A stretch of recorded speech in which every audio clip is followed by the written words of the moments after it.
ಮತ್ತು ಇದು ಜೋಧ್ಪುರ್ ಮಹಾರಾಜಂದು ಕಾರ್ ಇದು. ಜೋಧ್ಪುರ್ ಮಹಾರಾಜಂದು ಅವರು ಯೂಸ್ ಮಾಡ್ತಾ ಇದ್ದ ಕಾರು.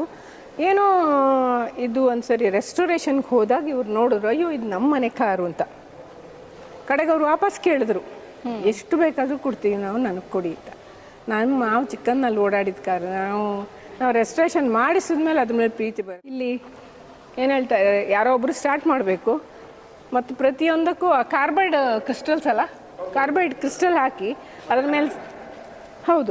ಮೇಲೆ ಸ್ವಲ್ಪ ನೀರು ಹಾಕಿದರೆ ಅದರ ಬಿಸಿಯಿಂದ ಇದು ಚಲನೆ ಆಗುತ್ತೆ. American car. ಆಗಿನ ಕಾಲದ್ದು ಪೆಟ್ರೋಲ್ ಹಾಕುವುದು ಇದು ಮೆಷಿನ್ ಹೇಗೆ ಹಾಕ್ತಿದ್ರು ಅಂತ. ಮಹಾರಾಜ ಬಿಕಾನೇರ್ ಇದೆಯಲ್ಲ ರಾಜಸ್ಥಾನದ, ಅವ್ರದ್ದು ಮಕ್ಕಳನ್ನು ಸ್ಕೂಲಿಗೆ ಕರ್ಕೊಂಡು ಹೋಗೋಕ್ಕೆ ಯೂಸ್ ಮಾಡ್ತಾ ಇದ್ದ ಕಾರು. ಸೆಕೆಂಡ್ ವರ್ಲ್ಡ್ ವಾರಲ್ಲಿ ಯೂಸ್ ಆಗಿದ್ದು ಜೀಪ್ ಇದು. ಈಗಲೂ ಓಡುತ್ತೆ. ನಾವೇ ಯೂಸ್ ಮಾಡಿದ ನಮ್ಮ ಮೊದಲನೆಯ ಕಾರು. ಹೌದಾ? ಇದು ಪ್ರೀಮಿಯರ್ ಪದ್ಮಿನಿ. ಈ ಕಾರ್ ಬಗ್ಗೆ ಹೇಳೋದಾದ್ರೆ, ನಮಗೆ ಸ್ವಾತಂತ್ರ್ಯ ಸಿಕ್ಕಿದಂತಹ ಕಾಲದಲ್ಲಿ ಇದ್ದಂತಹ ಇದು ಹಿಂದೂಸ್ತಾನ್ ಅವ್ರದ್ದು, ಅಂಬಾಸಿಡರ್ ಕಂಪನಿಯವರದು ಮೊದಲನೆಯ ಕಾರು, ಇಂಡಿಯಾದ್ದು ಮೊದಲನೇ ಕಾರು. ಇದನ್ನು ಜಮ್ಶೆಡ್ಜಿ ಟಾಟಾ ಅವರು ಮೊದಲನೆಯ ಕಾರನ್ನು ತೊಗೊಂಡಿದ್ರು. ಮತ್ತು ಇದು ನಮಗೆ ಬಂತು. ಮಹಾರಾಜ ಬುರ್ದ್ವಾನ್ದು ಬ್ಯೂಕ್ ರೋಡ್ ಮಾಸ್ಟ್ರು, ಇಂಡಿಯಾದಲ್ಲಿ ಇದು ಒಂದೇ ಇರೋದು ಅಮೆರಿಕನ್ ಕಾರ್. ಇದಕ್ಕೆ ಪ್ರೈಸ್ ಬಂದಿದೆ ನೋಡಿ, ಅಲ್ಲಿ ಮೋಟಾರ್ ಕ್ಲಬ್ ಇದ್ರದ್ದು. ಆ ದೀಪಗಳು ಅಷ್ಟೇ, ಇಲ್ಲಿನೂ ಅಷ್ಟೇ ನೋಡಿ, ಅಲ್ಲಿಂದ ಗ್ಯಾಸ್ ಬರುತ್ತೆ ಇಲ್ಲಿ, ಆಮೇಲೆ ಇದು ಹತ್ತಿಸ್ಬೇಕಿದ್ದ. ಆ ದೀಪದಲ್ಲಿ ಇದನ್ನ ಬರೀ ಹಳೆ ಕಾಲದ ಮೂವಿಗಳಲ್ಲಿ ಮಾತ್ರನೇ ನೋಡಿದ್ವಿ, ಇವಾಗ ನೇರವಾಗಿ ನೋಡ್ತಾ ಇದ್ದೀವಿ. 1928 ರಾಯಲ್ ಎನ್ಫೀಲ್ಡ್ ಇದು. MGS vintage collection Mysuru. Location ಇದು ಮೈಸೂರು ಹೆಬ್ಬಾಳ್ ಇಂಡಸ್ಟ್ರಿಯಲ್ ಏರಿಯಾ. ದಸರಾ ಪ್ರಯುಕ್ತ 4-5 ಡೇಸ್ ಇಲ್ಲಿ ವಿಂಟೇಜ್ ಕಾರ್ ಕಲೆಕ್ಷನ್ಸ್ ಫೆಸ್ಟಿವಲ್ ನಡೀತಾ ಇದೆ ಅಂತ ಗೊತ್ತಾಯ್ತು. ಯಾವತ್ತು ನಡೀತಾ ಇದೆ ಅದು? ಇದು 22nd 26th ವರೆಗೂ ಮಾಡೋಣ, 5 days ಮಾಡೋಣ ಅಂತ ಅಂದ್ಕೊಂಡಿದ್ದೀವಿ. ಆಮೇಲೆ ಎನ್ಕರೇಜಿಂಗ್ ಆಗಿದ್ದರೆ ಮುಂದೆ ಕಂಟಿನ್ಯೂ ಮಾಡ್ತೀವಿ. Okay, timings madam? ಟೈಮಿಂಗ್ಸು ಸಾಧಾರಣ ಒಂದು 10:30 11 ಸಂಜೆ 4-5 ಅಷ್ಟೇ. ಕಾರ್ ಕಲೆಕ್ಷನ್ ಯಾವಾಗಿಂದ ಶುರುವಾಯಿತು, ಹೇಗೆ ಶುರುವಾಯಿತು ಅಂತ ಹೇಳೋದಾದರೆ? ಇದು ನನ್ನ ಹಸ್ಬೆಂಡ್ ಹಾಬಿ ಇದು. ಅವರಿಗೆ ಒಂದು 30 yearsಯಿಂದ ಕಲೆಕ್ಟ್ ಮಾಡ್ತಾ ಇದ್ದಾರೆ. ಫಸ್ಟು ಒಂದು ಕಾರ ಬಂತು ಮನೆಗೆ, ಅದಾದಮೇಲೆ ಅದ್ರ ಹಿಂದೆ ಒಂದೊಂದೇ ಕೇಳ್ಕೊಂಬಂದರು. ನಾವು ಹುಡ್ಕೊಂಡು ಹೋಗೋಕ್ಕೆ ಶುರು ಮಾಡಿದ್ವಿ. ಆಲ್ ಓವರ್ ಇಂಡಿಯಾ ಹುಡ್ಕೊಂಡು ಹೋಗಿ ತಂದಿದ್ದೀವಿ ಸುಮಾರೆಲ್ಲ.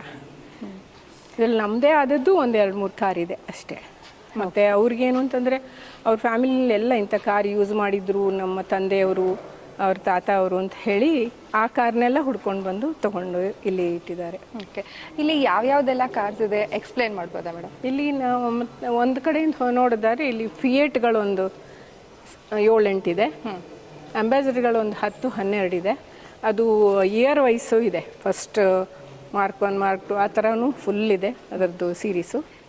ಆಮೇಲೆ ಅವ್ರದ್ದು ಸ್ಪೆಷಲ್ ಎಡಿಷನ್ಗಳು ಇದೆ. ಅಂಬಾಸಿಡರ್ ಲಿಮೋಸಿನ್ ಇಂಡಿಯಾದಲ್ಲಿ 2 ಇರೋದು, ಕಂಪನಿಯವ್ರಿಗೆ ಹೇಳಿ ಮಾಡಿಸಿ ಅದು ಸಹ ಇದೆ ಇಲ್ಲಿ. ಇದು ಆಗಿನ ಕಾಲದ್ದು ಪೆಟ್ರೋಲ್ ಹಾಕುವುದು ಇದು ಮೆಷಿನ್ ಹೇಗೆ ಹಾಕ್ತಿದ್ರು ಅಂತ. ಮತ್ತು ಇದು ಫಿಯೇಟ್ ಮಾಡೆಲ್ಗಳು. ಇದು ಟೋಪಲಿನೋ ಅಂತ 1938ದು. ಯಾರು ಯೂಸ್ ಮಾಡ್ತಾ ಇದ್ರು ಮೇಡಮ್ ಇದನ್ನು? ಇದು ಬಾಂಬೆನಲ್ಲಿ ಯಾರ್ದು ಆಯಿತು, ನನಗೆ ಪೂರಾ ಗೊತ್ತಿಲ್ಲ. ಬಾಂಬೆಯಿಂದ ಹುಡುಕಿ ತಂದ್ವಿ ನಾವು. ಆಗೆಲ್ಲ ಬರ್ಕೊಳ್ತಾ ಇಲ್ಲ, ಈಗ ಅದು ರಾಜರಾದರೆ ಬರ್ಕೊಳ್ತೀವಿ ಅಷ್ಟೇ, ಹಾಗೇನೆ ಆಗಿದೆ. ಓಕೆ, ಇದು ಬಾಂಬೆಯಿಂದ ತಂದಿದ್ದು? ಬಾಂಬೆಯಿಂದ ತಂದಿದ್ದು. ಇದು ಫಿಯೇಟ್ ಕನ್ವರ್ಟಿಬಲ್. ಹಾಂ, ಅದೆಲ್ಲ ರನ್ನಿಂಗ್ ಕಂಡೀಷನಲ್ಲಿದೆ. 1950 ಇದು ಮಾಡಲು. ಇದು ನಾವೇ ಯೂಸ್ ಮಾಡಿದ ನಮ್ಮ ಮೊದಲನೆಯ ಕಾರು. ಹೌದಾ? ಇದು ಪ್ರೀಮಿಯರ್ ಪದ್ಮಿನಿ.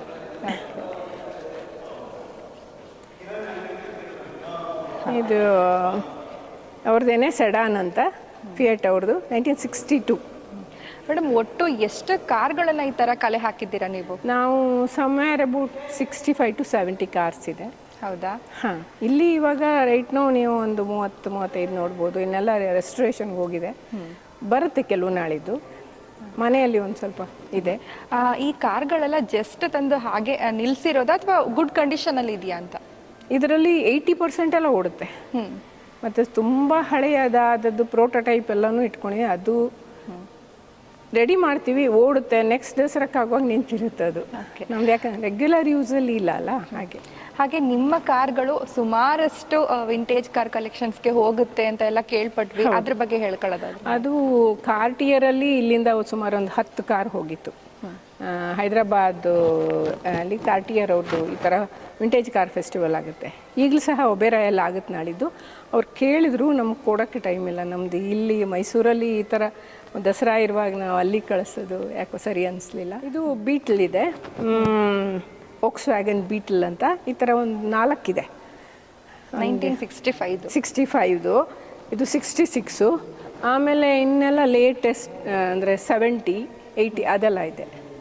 ಈ ಕಾರ್ ಬಗ್ಗೆ ಹೇಳೋದಾದ್ರೆ, ನಮಗೆ ಸ್ವಾತಂತ್ರ್ಯ ಸಿಕ್ಕಿದಂತಹ ಕಾಲದಲ್ಲಿ ಇದ್ದಂತಹ ಇದು ಹಿಂದೂಸ್ತಾನ್ ಅವ್ರದ್ದು, ಅಂಬಾಸಿಡರ್ ಕಂಪನಿ ಅವ್ರದ್ದು ಮೊದಲನೆಯ ಕಾರು, ಇಂಡಿಯಾದ್ದು ಮೊದಲನೇ ಕಾರು. ಇದನ್ನು ಜಮ್ಶೆಡ್ಜಿ ಟಾಟಾ ಅವರು ಮೊದಲನೆಯ ಕಾರನ್ನು ತೊಗೊಂಡಿದ್ರು.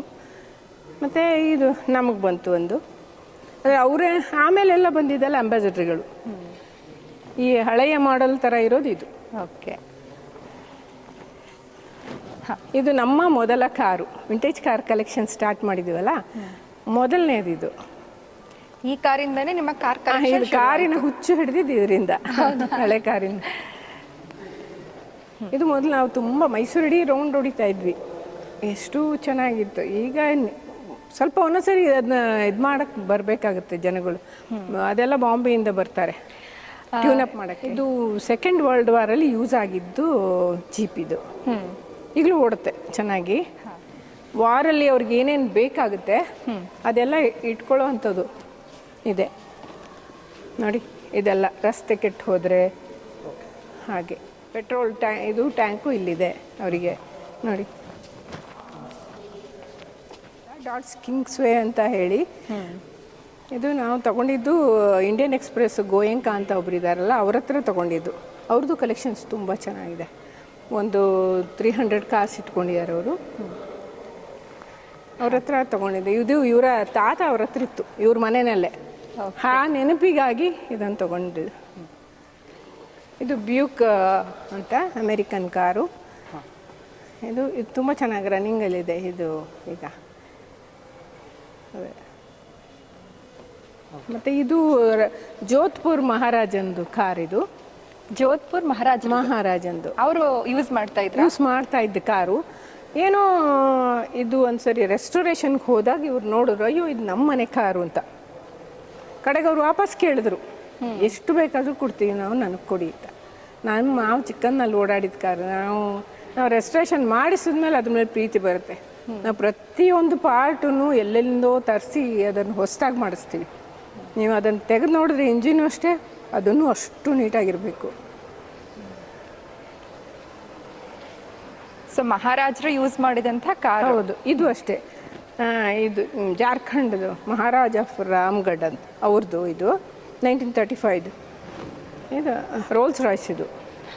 ಇದನ್ನು ಅವರು ವಾಪಸ್ ಕೇಳ್ತಾ ಇದ್ದಾರೆ, ಕೊಡ್ತೀರಾ ಅಂತ. ಅವಾಗ ನಾವು ತೊಗೊಂಡಿದ್ದು ಸಾಧಾರಣ 6 ಟೈಮ್ಸ್ ಜಾಸ್ತಿ ಕೊಡ್ತೀವಿ ಅಂತ. ಆದರೆ ನಮ್ದು ಅದು ಗುಡ್ ಕಂಡೀಷನಲ್ಲಿ ಇದು ಚೆನ್ನಾಗಿ ಓಡುತ್ತೆ. ಆದರೆ ಅದಕ್ಕೆ ರೋಡಲ್ಲಿ ತೊಗೊಂಡೋಗೋದೇ ಕಷ್ಟ ಆಗುತ್ತೆ. ಅದರಲ್ಲೂ ದಸರಾದಲ್ಲಿ ತುಂಬ ರಶ್ ಇರುತ್ತೆ ರೋಡಲ್ಲಿ, ನಮ್ಗೆ ಕಷ್ಟ ಆಗುತ್ತೆ ಇದು ತೊಗೊಂಡೋಗುವಾಗ. ಆದರೆ ಓಡುತ್ತೆ ಎಲ್ಲ, ಇದೆಲ್ಲನೂ ಓಡೋ ಕಂಡೀಷನಲ್ಲೇ ಇದೆ. ಪ್ರತಿ ತಿಂಗಳು ವಾರ 15 ದಿವಸಕ್ಕೊಂದ್ಸರಿ ಇಲ್ಲಿ ರೌಂಡ್ ಓಡಿಸ್ತೀವಿ. ಈ ಕಾರ್ ಬಗ್ಗೆ ಹೇಳೋದಾದ್ರೆ ಮೇಡಮ್, ಇದು ಮಹಾರಾಜ ಬುರ್ದ್ವಾನ್ದು ಬ್ಯೂಕ್ ರೋಡ್ ಮಾಸ್ಟ್ರು. ಇಂಡಿಯಾದಲ್ಲಿ ಇದು ಒಂದೇ ಇರೋದು. ಇದೂ ಅಷ್ಟೇ ಗೋಯಂಕಾ ಅವ್ರ ಹತ್ರ ತಗೊಂಡ್ವಿ ನಾವು.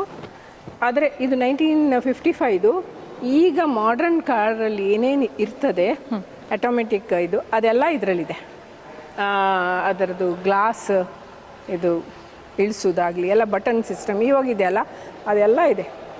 ಪವರ್ ಸ್ಟೇರಿಂಗ್ ಆಗಲಿ ಅವಾಗಲೇ ಶುರುವಾಗಿದ್ದು ಎಲ್ಲ ಆಟೋಮೈಸ್ಡ್. ಇದು ಈ ಥರ ಕಾರ್ಗಳನ್ನ ಕೇವಲ ಮೂವಿಗಳಲ್ಲಿ ಮಾತ್ರ ನಾವು ನೋಡಿರ್ತೀವಿ, ಈಗ ನೇರವಾಗಿ ನೋಡ್ತಿದ್ದೀವಿ, ಖುಷಿ ಆಗ್ತಿದೆ. ಈ ಕಾರ್ ಬಗ್ಗೆ ಹೇಳೋದಾದ್ರೆ, ಇದು ಅಮೆರಿಕನ್ ಅಂಬಾಸಿಡರ್ ಇಂಡಿಯಾ ಅವ್ರ ಹತ್ರ ಇದ್ದಿದ್ದು, ನಾವು ತಗೊಂಡ್ವಿ ಹೋಗುವಾಗ. ಇದು ಎಲ್ಲಿಂದ ತರಿಸ್ಕೊಂಡಿದ್ದೆ ಮೇಡಮ್ ಇದನ್ನು? ಇದು ಅಷ್ಟೇ ನಾನು ಹೇಳಿದ ಬಾಂಬೆನಲ್ಲಿ ಒಬ್ರು ಇದ್ದಾರೆ, ಅವ್ರ ಹತ್ರ. ಮೈಸೂರಿಗೆ ತರಿಸ್ಕೊಳ್ಳೋದಕ್ಕೆ ಕಷ್ಟ ಆಗಲ್ಲ? ಇಲ್ಲ, ನಮ್ಮ ಹತ್ರ ಒಂದು ಲಾರಿ ಇದೆ, ಇದು ಅಲ್ಲೇ ಇದೆ ನೋಡಿ ಆ ಕಡೆ ಹೊರಗಡೆ, ಅದರಲ್ಲೇ ತರ್ತೀವಿ. ಪುನಃ ಅದನ್ನ ರಿಪೇರಿಗೆ ತೊಗೊಂಡು ಹೋಗ್ಬೇಕಾದ್ರೂ ಅದರಲ್ಲೇ ಕಳಿಸ್ತೀವಿ. ಪ್ರೈಸ್ ಬಂದ ಕಾರ್ ಇದು. ಹೌದಾ? ಇದು ಇಂಡಿಯಾದಲ್ಲಿ ಒಂದೇ ಇರೋದು. ಇದೇನಾಯಿತು ಅಂದರೆ ಆ ಟೈಮಲ್ಲಿ ವರ್ಲ್ಡ್ ವಾರ್ ಟೈಮಲ್ಲ ಏನೋ, ಆ ಗಲಾಟೆಯಲ್ಲಿ ಇದರದ್ದು ಮಾಡೆಲ್ ನಿಂತೋಯ್ತು. ಇದು ಮಾಡೆಲೇ ಲಾಸ್ಟ್, ತುಂಬ ಸಕ್ಸಸ್ಫುಲ್ ಮಾಡಲ್ಲ ಆಗಲಿಲ್ಲ. 1936 ತುಂಬ ಸರಿ ಇದು ಪ್ರೈಸ್ ತಗೊಂಡಿದೆ, ಬೆಸ್ಟ್ ಕಾರ್ ಅಂತ. Station wagon, Hindustan West Bengal, ಇದು ಉಡ್ಡಿ ಅಂತ ಹೇಳ್ತಾರೆ. ಅದಕ್ಕೆ ಎರಡೇ ಅಂಬಾಸಿಡರ್ ಕಂಪನಿಯವರು 2 ಕಾರನ್ನು ಮಾತ್ರ ಸ್ಪೆಷಲಾಗಿ ಮಾಡಿದರು. ಅದೇ ರಾಜ ಮಾನವೇಂದ್ರ ಅಂತ ಒಬ್ಬರಿದ್ದಾರೆ, ಅವ್ರು ಈ ಥರ ನನಗೊಂದು ಲಿಮೂಸಿನ್ ಬೇಕು ಅಂತ ಹೇಳಿ ಮಾಡಿಸ್ಕೊಂಡಿದ್ದು 2 ಕಾರ್ ಮಾಡಿಕೊಟ್ರು ಇಡೀ ಇಂಡಿಯಾಗೆ. ಒಂದು ಬಾಂಬೆನಲ್ಲಿ ಎಲ್ಲೋ ಇದೆ, ಇನ್ನು ಲಿಮೂಸಿನ್ ಅಂದರೆ ಫುಲ್ ದೊಡ್ಡದು ಕಾರ್ ಇರುತ್ತಲ್ಲ ಅದು. ಇದು ಅಂಬಾಸಿಡರಲ್ಲಿ ಮೋಸ್ಟ್ ರೀಸೆಂಟ್ ಅಂದರೆ ಇದೇನೆ ಅನಿಸುತ್ತೆ, 1990. ಹೌದು ಹೌದು. ಅದು ಬಿಟ್ಟರೆ ಇನ್ನೆಲ್ಲದು ತುಂಬ ಹಿಂದಿಂದೆ ಇದೆ. ತುಂಬ ಹೌದು. ಇದು ಮಹಾರಾಜ ಬಿಕಾನೇರ್ ಇದೆಯಲ್ಲ ರಾಜಸ್ಥಾನದ, ಅವ್ರದ್ದು ಮಕ್ಕಳನ್ನು ಸ್ಕೂಲಿಗೆ ಕರ್ಕೊಂಡು ಹೋಗೋಕ್ಕೆ ಯೂಸ್ ಮಾಡ್ತಾ ಇದ್ದ ಕಾರು. ಕಾಪರ್ ಇದ್ರದ್ದು ಫಿನಿಶು. ಈಗಲೂ ನಾವು ಅದನ್ನ ಎಲ್ಲ ಪುನಃ ಪಾಲಿಶ್ ಎಲ್ಲ ಮಾಡಿ ಇಡ್ತೀವಿ. ಓಡುತ್ತೆ ಇದು ನೋಡೋದಕ್ಕೆ. ಇದು ಅಷ್ಟೇ ಪ್ರೈಸ್ ವಿನಿಂಗ್ ಕಾರು, 5 ಪ್ಯಾಸೆಂಜರ್ದು. ಇದು ಅಮೆರಿಕನ್ ಕಾರ್. ಇದಕ್ಕೆ ಪ್ರೈಸ್ ಬಂದಿದೆ ನೋಡಿ ಅಲ್ಲಿ ಮೋಟಾರ್ ಕ್ಲಬ್ ಇದ್ರದ್ದು. ನಮ್ಮ ಅದೇ ಒಬ್ಬ ಡಿಸ್ಟ್ರಿಬ್ಯೂಟರ್ ನಮಗೆ ಹಾಗೆ ಕೊಟ್ಟಿದ್ದು ಕಾರ್ ಇದು. ಇನ್ನು ನಿಮ್ಮ ಕಲೆಕ್ಷನ್ಸ್ ಅಲ್ಲಿ ಇರುವಂಥ ವೆರಿ ಸ್ಪೆಷಲ್ ಅಂತಾನೆ ಇದು 19 ಎಷ್ಟು ಸೆಲ್ಫ್ ಸ್ಟಾರ್ಟರು ಎಲ್ಲ ಇರುತ್ತಲ್ಲ, ಈಗ ಹಾಗಲ್ಲ, ಒಳಗಿಂದ ಸ್ಟಾರ್ಟ್ ಆಗಲ್ಲ. ಇಲ್ಲಿ ಏನು ಹೇಳ್ತಾರೆ, ಯಾರೋ ಒಬ್ಬರು ಸ್ಟಾರ್ಟ್ ಮಾಡಬೇಕು ಮತ್ತು ಪ್ರತಿಯೊಂದಕ್ಕೂ ಕಾರ್ಬೈಡ್ ಕ್ರಿಸ್ಟಲ್ಸ್ ಅಲ್ಲ, ಕಾರ್ಬೈಡ್ ಕ್ರಿಸ್ಟಲ್ ಹಾಕಿ ಅದರ ಮೇಲೆ, ಹೌದು, ಅದರ ಮೇಲೆ ಸ್ವಲ್ಪ ನೀರು ಹಾಕಿದರೆ ಅದರ ಬಿಸಿಯಿಂದ ಇದು ಚಲನೆ ಆಗುತ್ತೆ. American car. ಪೆಟ್ರೋಲ್ ಡೀಸೆಲ್ ಏನೂ ಹಾಕಕ್ಕೆ ಇಲ್ಲ, ಅದೇನೂ ಇಲ್ಲ ಇದರಲ್ಲಿ. ಅಲ್ಲ ಪ್ರತಿಯೊಂದು ಅಲ್ಲ ಕಾರ್ಬೈಡ್ ಕ್ರಿಸ್ಟಲ್ಸ್ ಇರುತ್ತೆ, ಅದಕ್ಕೆ ನೀರು ಹಾಕಿದಾಗ ಅದ್ರಲ್ಲಿ ಬೆಂಕಿ ಬರುತ್ತೆ ಒಂಥರ. ಎಲ್ಲ ಒಂದಕ್ಕೂ ಅಷ್ಟೇ, ಆ ದೀಪಗಳು ಅಷ್ಟೇ, ಇಲ್ಲಿನೂ ಅಷ್ಟೇ ನೋಡಿ, ಅಲ್ಲಿಂದ ಗ್ಯಾಸ್ ಬರುತ್ತೆ ಇಲ್ಲಿ, ಆಮೇಲೆ ಇದು ಹತ್ತಿಸ್ಬೇಕಿದ್ದ, ಆ ದೀಪದಲ್ಲಿ ಓಡುತ್ತೆ. ಮೇಡಮ್ ಬರೀ ಕಾರ್ ಕಲೆಕ್ಷನ್ ಮಾತ್ರ ಅಥವಾ 2 ವೀಲರ್ ಏನಾದ್ರು ಕಲೆಕ್ಷನ್ಸ್ ಇದೆಯಾ ಮೇಡಮ್? 2 ವೀಲರ್ಸು ಇದೆ. ಅದ್ರ ಬಗ್ಗೆ ಹೇಳೋದು ನನಗೆ ಅಷ್ಟೇ ಲಿಮಿಟೆಡ್ಡೇ ನನಗೆ ಗೊತ್ತಿರೋದು. 50ಇಂದನೂ ಇದೆ, ಮನೆಯಲ್ಲಿ ಇನ್ನೂ ಹಳೇದಿದೆ, ತುಂಬ ಇದೆ. ಅದು ಆ ದಿವಸ ಬರುತ್ತೆ. ಯಾಕಂದರೆ ಇವುಗಳು ಎಲ್ಲ ಗುಡ್ ಕಂಡೀಷನ್ ಅಲ್ಲಿ ಇದೆಯಾ? ಸಾಧಾರಣ ಎಲ್ಲ ಇದೆ, ಇಲ್ಲಿ ಓಡುವಷ್ಟು ಇದೆ. ಅವ್ರು ಯಾಕೆಂದರೆ ಯಾವುದು ಓಡದೇ ಇರೋ ಹಾಗೆ ಇಡೋದಿಲ್ಲ, ಅದನ್ನು ಹೇಗಿದ್ರೂ ಓಡುವ ಹಾಗೆ ಮಾಡಿಯೇ ಇಡೋದಿಲ್ಲಿ. ಹಾಗೆ ಕೆಲವು ಅವ್ರ ಫ್ರೆಂಡ್ಸ್ಗಳು ತಂದು ಬಿಟ್ಬಿಟ್ಟು ಹೋಗಿದ್ದಾರೆ, ಅನಾಥಾಶ್ರಮ ಥರ. ಹಾಗೆ ಇದನ್ನ ಬರೀ ಹಳೆ ಕಾಲದ ಮೂವಿಗಳಲ್ಲಿ ಮಾತ್ರನೇ ನೋಡಿದ್ವಿ, ಇವಾಗ ನೇರವಾಗಿ ನೋಡ್ತಾ ಇದ್ದೀವಿ.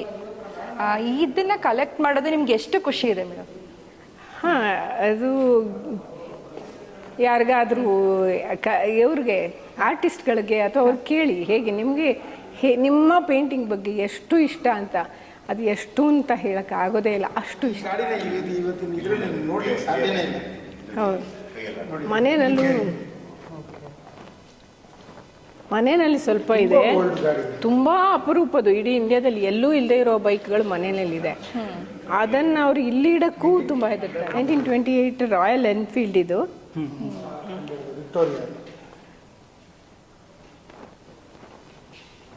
ಕಲೆಕ್ಟರ್ಸ್ ಸದಾ ಇದ್ದಾರೆ ಇಡೀ ಇಂಡಿಯಾದಲ್ಲಿ, ಅದು ಬೇಕು ಅಂತ ಕೇಳ್ತಾ ಇದ್ದಾರೆ. ನಾವು ಅದನ್ನೆಲ್ಲ ಇಟ್ಕೊಂಡಿದ್ದೀವಿ. ಅದಕ್ಕೆಲ್ಲ ಬಹುಶಃ ಲೈಸೆನ್ಸ್ ಬೇಡವಾ ಅಂತ.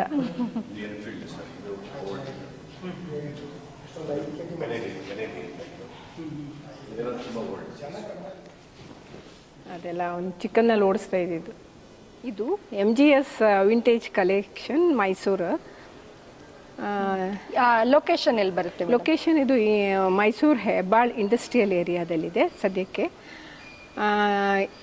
ಇದು ಮೈಸೂರು ಸೋಷಿಯಲ್ಸ್ ನಿಮಗೆಲ್ಲ ಗೊತ್ತಿರ್ಬೋದು, ಅದ್ರ ಪಕ್ಕದಲ್ಲಾಗುತ್ತೆ. ಅದಕ್ಕೆ 2 ಎಂಟ್ರೆನ್ಸ್. ದಸರಾ ಪ್ರಯುಕ್ತ 4-5 ಡೇಸ್ ಇಲ್ಲಿ ವಿಂಟೇಜ್ ಕಾರ್ ಕಲೆಕ್ಷನ್ಸ್ ಫೆಸ್ಟಿವಲ್ ನಡೀತಾ ಇದೆ ಅಂತ ಗೊತ್ತಾಯ್ತು.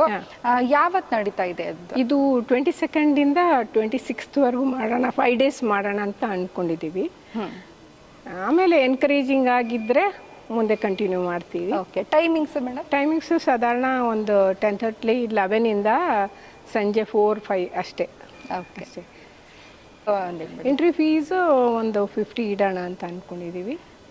ಹಾಗೆ ಮೇಡಮ್, ನಿಮ್ಮ ಈ ಕಾರ್ಗಳಿಗೆ ಕೆಲವೊಂದಷ್ಟಿಗೆ ಪ್ರೈಸಸ್ ಬಂದಿದೆ ಅಂತ ಹೇಳಿದ್ರಿ. ಎಷ್ಟು ಕಾರ್ಗಳಿಗೆ ಪ್ರೈಸ್ ಬಂದಿದೆ? ಸುಮಾರು ಇದರಲ್ಲಿ ಒಂದು 8 to 10 ಕಾರ್ಸ್ಗೆ ಪ್ರೈಸ್ ಬಂದಿದೆ. ಎಲ್ಲಿ ಇದರಲ್ಲಿ ಹೈದರಾಬಾದಲ್ಲಿ ಒಂದು ಕಾರ್ದು, ವಿಂಟೇಜ್ ಕಾರ್ದು ಇದಿತ್ತು, ರ್ಯಾಲಿನೂ ಇತ್ತು ಮತ್ತು ಎಕ್ಸಿಬಿಷನ್ ಥರ, ಕಾರ್ಟಿಯರ್ ಅವ್ರದ್ದು, ಅದರಲ್ಲಿ ಪ್ರೈಸ್ ಬಂದಿದೆ. ಕೆಲವೊಬ್ರಿಗೆ ಏನಾದ್ರು ಈ ಥರ ಕಲೆಕ್ಷನ್ಸ್ ಮಾಡ್ತೀವಿ ಅಂತಂದಾಗ ಫ್ರೀಯಾಗಿ ಕೊಡ್ತಾರೆ. ಆದರೆ ನೀವು ಎಲ್ಲ ಇನ್ವೆಸ್ಟ್ ಮಾಡಿ ತಗೊಂಡಿದ್ದೀರಾ ಅಂತ ಗೊತ್ತಾಯ್ತು. ಎಷ್ಟು ಖರ್ಚಾಗಿದೆ ಮೇಡಮ್ ಇದಕ್ಕೆ? ಖರ್ಚು ಯಾಕೆ ಅಂತಂದರೆ ಅದು ಬೆಲೆ ಹೇಳೋಕ್ಕೆ ಆಗಲ್ಲ. ಒಂದೊಂದು ಅದಕ್ಕೆ ಯಾಕೆಂದರೆ ಅದು ಸಿಗೋದಿಲ್ಲ, ಪುನಃ ಸಿಗದೆ ಇರೋ ಕಾರ್ ಆಗಿದ್ದರಿಂದ ಅದರ ಬೆಲೆ ನಾವು ಕಟ್ಟಕ್ಕೂ ಆಗಲ್ಲ. ನಾವು ಅದನ್ನು ಎಷ್ಟೇ ಕೊಡ್ತೀವಿ ಅಂದರೂ ಕೊಡ್ಲಿಕ್ಕೆ ತಯಾರಿಲ್ಲ. ಆ ಥರ ನಮ್ಮ ಮಕ್ಕಳ ಥರ ಆಗೋಗಿದೆ ಅದು, ಕಲೆಕ್ಟ್ ಮಾಡಿ ಮಾಡಿ. ಈ ವಿಡಿಯೋದ ಮೂಲಕ ಯಾರು ನೋಡಿ ಅವ್ರ ಹತ್ರ ಏನಾದ್ರು ಓಲ್ಡ್ ಕಾರ್ ಇದ್ರೆ ನಿಮಗೆ ಕೊಟ್ಟರೆ ನೀವು ತಗೋತೀರಾ? ಹಾಗೆ ತುಂಬ ಚೆನ್ನಾಗಿದ್ರೆ ಮಾತ್ರ ತಗೋತೀವಿ. ಇಲ್ಲ ಅಂತಂದರೆ ಅವರು ಹಾಗೆ ತಂದಿಡ್ತೀವಿ ಅಂದರೂ ನಾವು ತಗೊಂಡಿಲ್ಲ. ಯಾಕೆಂದರೆ ಅದು ದಿ ಬೆಸ್ಟ್, ಇಡೀ ಇಂಡಿಯಾದಲ್ಲಿ ದಿ ಬೆಸ್ಟ್ ಆದರೆ ಮಾತ್ರ. ಮೈಸೂರು ಜನರಿಗೆಲ್ಲರಿಗೂ ನನ್ನ ದಸರಾ ಶುಭಾಶಯಗಳು ಕೊಡೋಕ್ಕೆ ಇಷ್ಟಪಡ್ತೀನಿ.